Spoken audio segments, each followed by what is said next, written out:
Fala pessoal, tudo bom? Meu nome é Alan Diego, sou biomédico formado pela Universidade Federal do Rio Grande do Norte, citologista clínico, certo? E atuo como assessor científico. Pessoal, semanalmente eu estou trazendo aqui neste canal alguns vídeos, tá? Que explicam um pouco sobre conceitos laboratoriais, principalmente relacionados à parte de controle de qualidade, tá? Que é o meu dia a dia na assessoria científica. Com base nisso, gente, eu peço que vocês se inscrevam no canal, que vocês curtam o vídeo e, se possível, me sigam, tá? Para que a cada dia mais a gente possa disseminar esses conceitos, tá? Essas informações, para que os laboratórios possam cada dia mais prestar um serviço melhor para a população, certo? E um exame mais exato e preciso, tá bom? E hoje eu queria discutir com vocês sobre amostras de controle de qualidade, tá? Você que é farmacêutico, biomédico, biólogo, conhece o que é uma amostra de controle de qualidade, ou uma amostra comercial de controle de qualidade, tá?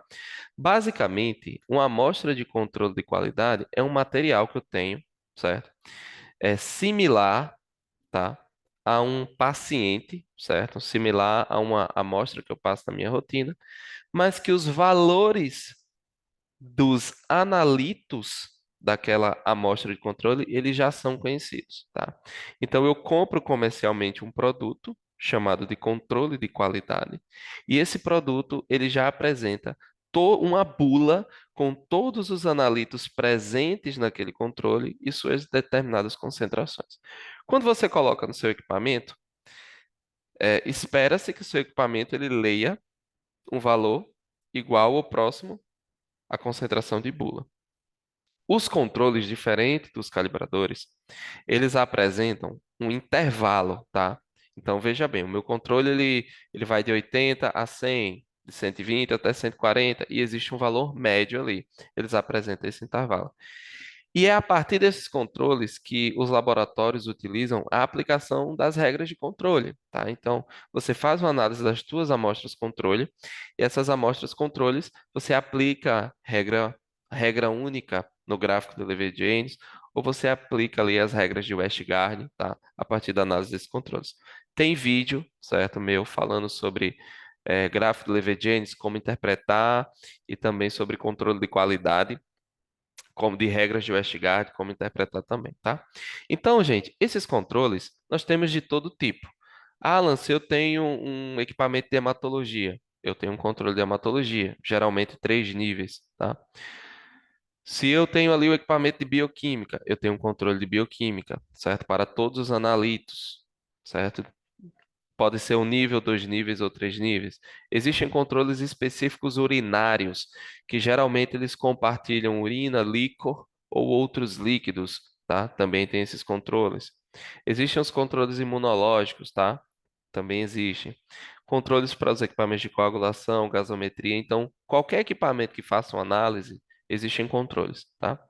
E aí a gente vai entender uma coisa. Tá, Alan, existem controles. Mas esses controles, como é que funciona? Vem com kit, o que que é padrão, o que que é calibrador que vem com kit? É, eu compro de uma marca diferente e a gente vai entender a partir dos conceitos e das classificações, tá? E no final eu vou dar algumas dicas de qual controle de qualidade você escolheu para o seu laboratório, certo? Então vamos passar aqui. Nós podemos, gente, dividir o controle de qualidade nos chamados controles de primeira, segunda e terceira opinião, tá? E aí eu já aponto, tá, as principais dificuldades que cada controle pode apresentar. Imagina que você comprou um kit de glicose, certo? E aquele kit de glicose, ele vem com um padrão para você fazer a calibração, tá? Ali é um calibrador, tá? É um padrão que vai calibrar. Ali não é um controle de qualidade. Contudo, se você compra lá o teu kit de glicose e a empresa que fabrica a glicose, certo? A empresa que fabrica a glicose diz, olha, nós temos o controle de qualidade, nível normal e nível patológico, tá? Mostra o controle. E quem produziu é a mesma empresa do reagente, eu tenho um controle ali de primeira opinião, tá? Que é produzido pelo próprio fabricante. Então você compra um reagente, sei lá, da marca é, Verdinha, comprou lá a marca Verdinha lá, o teu reagente. E você comprou o controle da marca Verdinha também? Pronto. Então ali eu tenho um controle de primeira opinião, tá? Geralmente esses controles são feitos pelo mesmo material do calibrador, tá? O calibrador, o padrão, ou um soro calibrador separado é feito pelo mesmo material. Qual o problema do controle de primeira opinião? Primeiro, ele pode mascarar falhas, tá? E essas falhas, elas são hoje já conhecidas globalmente, tá? Como assim, Alan? Primeiro, imagina que eu crio, que eu estou produzindo um determinado reagente, tá? Um reagente A. Se eu sou a empresa que produz esse reagente, tá? Se eu sou a empresa que produz esse reagente, logicamente que a concentração daquele meu controle vai ser uma concentração que o meu reagente execute bem, que ele não aponte falhas, porque eu não quero que o meu reagente tenha falha. Então, o meu controle vai esconder essas falhas, tá? Então, eu vou fazer um controle de concentração 100, porque o meu reagente funciona bem para 100, mas eu sei que meu reagente não funciona bem para 200. Eu vou fazer um controle de 200? Não. Então, isso é o primeiro problema, tá? Pode mascarar falhas. É o que a gente chama de análise enviesada, tá?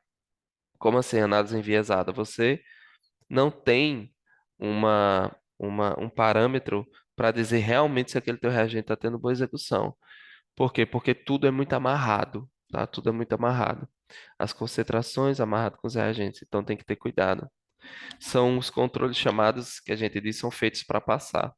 E aí você tentar no teu dia a dia ali na rotina laboratorial e você percebe, poxa, os meus pacientes, eles sempre estão dando alterados, eu não estou achando legal esse resultado, porém o controle sempre é perfeito. Primeiro, verifica o teu controle, se é um controle de primeira opinião, porque você pode estar dentro aí dessa chamada análise enviesada, beleza? Eu não estou dizendo que seja ruim, pessoal. Estou dizendo apontando qualidades e falhas. Qual é uma qualidade desse controle? Você já compra na empresa, eles são mais acessíveis, mais baratos, certo? É, você consegue facilmente esses controles. Enfim, tem uma série de características que fazem com que ele tenha suas qualidades. Porém, a gente tem que, como a gente está falando de laboratório, controle de qualidade, a gente tem que apontar os perigos desses tipos de controle, tá bom? Existe também, pessoal, os controles que a gente chama controles de segunda opinião. O fabricante do reagente ou da máquina, ele não fabrica, mas ele indica o controle que ele quer que seja utilizado, tá?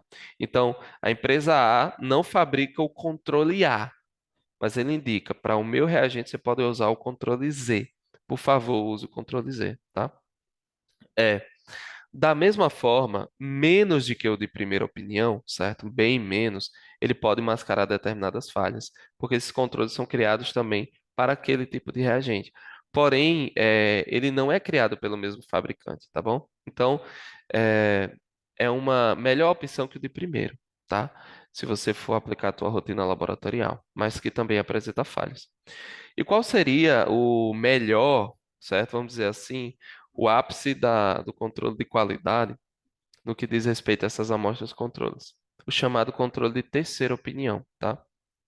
Primeiro, o controle de terceira opinião, ele tem uma fabricação independente, tá? É uma empresa que vai lá fazer o controle e que cria as suas médias e os seus desvios para determinado equipamento, mas que não tem nenhuma relação de parceria com a empresa e também não é o mesmo controle feito pela empresa. É uma empresa totalmente distinta, tá?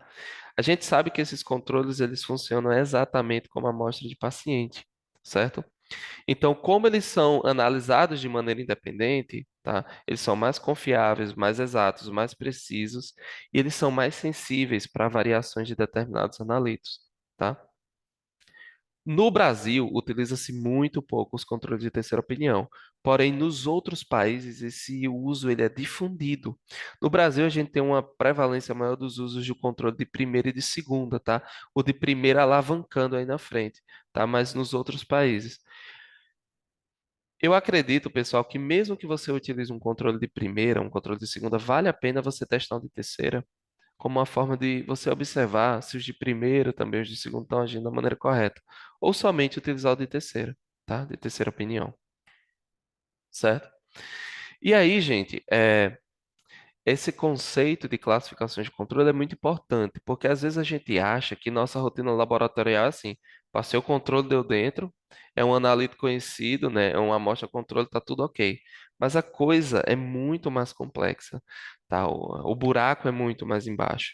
Por quê? a, a gente sempre está melhorando nessa questão de controle de qualidade e a gente está percebendo algumas coisas. E a gente percebe que a cada dia mais são necessárias novas ações para que a minha amostra controle ela esteja mais próximo da amostra, do resultado real para que a minha máquina esteja executando exames de pacientes o mais próximo da realidade, tá bom? Então, resumindo essa questão, controle de primeira opinião, fabricado pela mesma empresa que faz o reagente ou equipamento. Segunda opinião, o fabricante indica. Terceira opinião, forma independente, não existe nenhuma relação, tá? Lógico, pessoal, todos vão ter corridas analíticas, resultados para determinados equipamentos. Por exemplo, eu tenho lá um equipamento de 200 testes hora ou de 800 e vai ter lá no controle de terceira opinião, bem direitinho, o resultado, o desempenho. Porém, ele não tem nenhuma relação com o reagente, beleza? Uma outra coisa que as pessoas perguntam muito é sobre como é que eu passo meu controle, com que frequência eu passo meu controle. Passo uma vez ao dia, duas vezes por semana, três vezes por semana, passo três vezes ao dia? Gente, é o seguinte, o que a gente percebe hoje é que cada vez mais a, os controles de qualidade, a gente está descobrindo novas formas e novas regras para passagem de controles, tá? Normalmente, o que que os laboratórios fazem hoje? Eles seguem algumas regras ou critérios que eles estabelecem. Por exemplo, eu passo meu controle uma vez ao dia. Beleza. Passo meu controle pela manhã, dando tudo ok no controle, eu começo a minha rotina. Eu passo meu controle além de uma vez ao dia, toda vez que um equipamento meu vai para manutenção. Ou mexeu no equipamento, tenho que passar o controle. Quando eu troco de lote do meu reagente, eu faço uma análise de risco lá entre os lotes ou o fator de impacto e vejo lá e troco o meu controle. Eu calibrei determinado teste, então tenho que passar o controle para ver se a calibração deu correta. Ou quando eu tenho resultados inadequados. A maioria faz assim, tá? E não está errado, tá, pessoal? São os critérios executados pelo laboratório, tá? E são critérios muito bem definidos. É certíssimo você passar uma vez ao dia, após as manutenções, tá? Quando trocar lote, após calibrações e quando tiver resultado inadequado. Só que, hoje em dia, a gente tem algumas outras considerações para fazer. Porque a gente pensa assim, poxa, será que é necessário fazer tudo isso? Passar toda vez todos os analitos, o controle uma vez por dia? Ou será que eu estou fazendo de menos? Entendeu? Será que eu estou passando muito pouco o meu controle e alguma coisa está ficando ali obscura que eu não estou percebendo na minha rotina laboratorial? E aí, gente, estão surgindo alguns cálculos, tá? E alguns conceitos para essa prevalência de passagem, né? Essa frequência de passagem de controle. E aí, algumas empresas, certo, estão discutindo, formadores de opinião estão falando sobre, poxa, é muito importante que eu conheça a estabilidade dos meus analitos. Eu faço exame glicose, colesterol, tri, aí vamos supor que eu faça é, magnésio. E aí eu percebo, a minha glicose ela é muito estável, o meu controle ele tende a estabilizar mais. Ele dá resultados praticamente, eu mal calibro, certo? Eu não tenho muita incidência em cima. E aí, você pode, neste caso, passar numa frequência menor esse controle, porque é um parâmetro mais estável. Então, de acordo com a estabilidade, você pode definir isso, tá? Depois eu trago uma aula trazendo toda a estatística por trás disso, mas hoje a gente só está explicando conceitos, certo? Então, a gente consegue definir isso. Uma outra forma de passagem de controle também é o risco associado aos testes. Por exemplo, eu tenho um teste que ele tem um risco muito grande se o resultado ele variar. Eu vou dar um exemplo, metotrexato, né?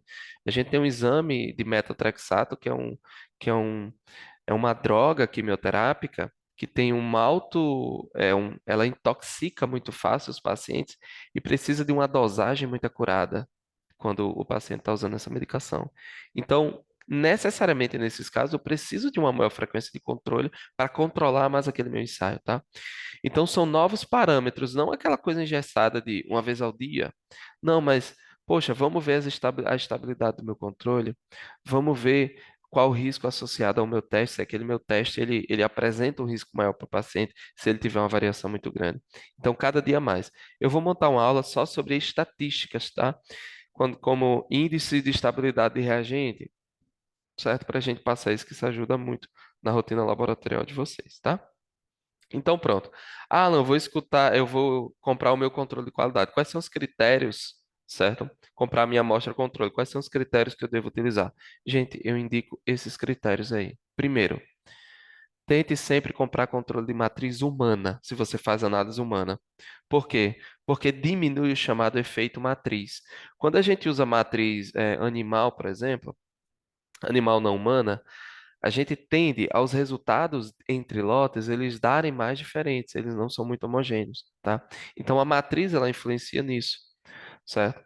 Então aí toda vez que mudar lote, muda resultado, aí o teu laboratório ele tem uma determinada rotina que os teus analíticos sempre dão a mesma concentração ali naquela média de concentrações. Então, quando você usa uma matriz humana, você tende a variar muito esses resultados de controle. O lote A, por exemplo, glicose 100, o lote B 100, o lote C 99.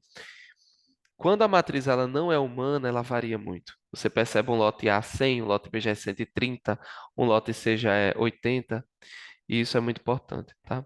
Uma coisa que ninguém faz, assim, praticamente ninguém percebe, mas que é muito importante, é você, toda vez que você vai comprar o teu controle, você vê a bula do teu controle e vê se os níveis de análise do teu controle estão próximos à tua rotina laboratorial. Por exemplo, se os meus pacientes em colesterol sempre dá 150, 150, 160, por que que tu vai comprar um controle que o valor do nível um dele é 60 e o nível 2 é 300 e pouco? Não, você procura um controle aproximado ao teu dia a dia, tá?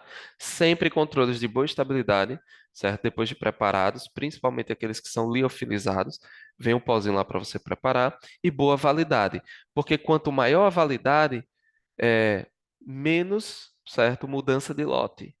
E a mudança de lote é o que muda as concentrações dos analíticos, tá? Procure controles que tenham médias específicas. Você vai ver que os controles, eles tendem muitas empresas ela tem um controle, aí tem todas as médias específicas para diversos analistas. Aí tem lá uma estrelinha lá embaixo. Porém, é, o analito tal, você precisa fazer uma corrida analítica porque não tem uma média. E aí você vai ter que fazer uma corrida. Mas, por exemplo, pega um controle de urina, tem todos os parâmetros, mas não tem a microalbumina. E aí você precisa fazer uma corrida. Não, procure aqueles que têm as médias bem estabelecidas, certo? Específicas daquele analito e que também tenha, pessoal, médias específicas para o teu equipamento, tá? É sempre melhor a gente trabalhar com um controle que tenha sido testado no teu equipamento. A média para o equipamento A, B, C, tal, dessa forma, tá? É, valores próximos observados na sua rotina, como eu já falei, certo? É o que tem, é bem parecido com o conceito em cima, que é do espelhamento da rotina. O teu controle tem que estar com valor próximo ao que tu usa na tua rotina. Ele deve apresentar uma boa comutabilidade, ou seja, poucas variações entre lotes. Isso é uma coisa para se observar. Dessa forma, pessoal, procure sempre, tá, de preferência, controles de segunda e terceira opinião. Se você estiver usando de primeira opinião, aumente os teus critérios de controle de qualidade.